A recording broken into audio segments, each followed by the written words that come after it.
La segunda propiedad coligativa es aumento del punto de ebullición de las soluciones. Miren, aquí tenemos el diagrama de presión de vapor contra temperatura. La primera línea, la línea que está en color morado, nos representa el solvente. Y la línea que está en color rosa nos representa la solución. Ya vimos que la presión de vapor de la solución va a ser menor que la presión de vapor del solvente. P0 aquí nos indica presión de componente puro, que sería la presión en donde sería la temperatura de ebullición. Si nos vamos a este punto sería T0, que sería la temperatura de ebullición de solvente puro. Si nosotros continuamos esa línea, tenemos nosotros que, para alcanzar precisamente esa presión, ya no va a ser en el punto este donde sería la de componente puro, no alcanzaría a la presión de ebullición, que sería P0, nos quedaríamos con P, que es la que calculamos hace rato. Entonces vemos cómo está aumentando la temperatura. Y es lógico.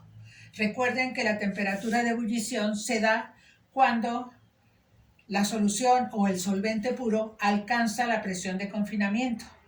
Si nosotros tenemos que la presión del vapor del componente es menor, va a tener que calentarse a una temperatura mayor para alcanzar la presión de confinamiento, y aquí la vemos.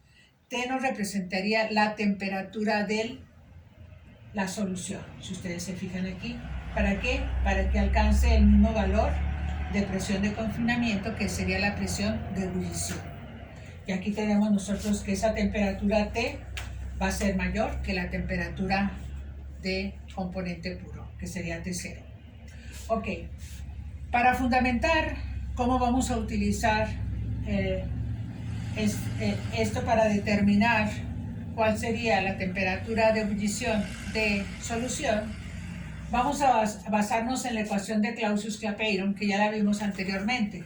Logaritmo de P0 entre P, P0 entre P, va a ser igual a delta HB, que es el calor de vaporización, sobre R por T0 menos T entre T0T.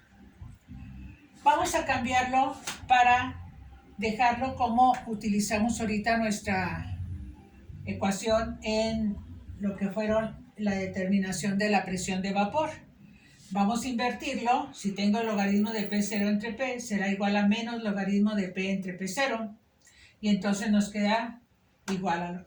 Y podemos decir que en soluciones muy diluidas, recuerden que las cantidades no son cantidades muy grandes. Entonces T0 por T como producto lo podemos dejar como T0 al cuadrado. ¿Sí? Ok. Entonces P entre P0 es igual a N1, lo vimos ahorita, y va a ser igual a 1 menos N2. Nos quedaría logaritmo de 1 menos N2, este signo menos lo trasladamos aquí, sería igual a menos delta HB sobre R por delta TB entre T0 al cuadrado. Por serie de potencias, no nos metemos más que a una fórmula de matemáticas. El logaritmo de 1 menos N2 es menos N2 al cuadrado sobre 2, menos N2 al cubo sobre 3, etc. Como estas son cantidades muy pequeñas, porque son soluciones muy diluidas, esto es muy pequeño, al elevarlo al cuadrado todavía se hace mucho más pequeño. Entonces, estos los podemos eliminar y podemos considerar que el logaritmo de 1 menos N2 es casi igual a menos N2. Entonces nos quedaría menos N2 es igual a menos delta HB sobre R por delta TB sobre T0 al cuadrado. ¿Sí? Podemos eliminar los signos negativos y nos queda que, y despejando delta TB, es igual a T0 por R por T0 al cuadrado por N2 entre delta HB. ¿Sí? Ahora, aquí, para aplicar estos conceptos, vamos a utilizar el concepto de molalidad. Molalidad nos representa los moles de soluto contenidos por cada 1000 gramos de solvente. Entonces, vamos a considerar 1000 gramos de solvente. Si son 1000 gramos de solvente, la molalidad nos quedaría igual a moles de soluto entre 1, porque serían 1000 gramos de solvente, y entonces la molaridad podemos decir que es igual a N2.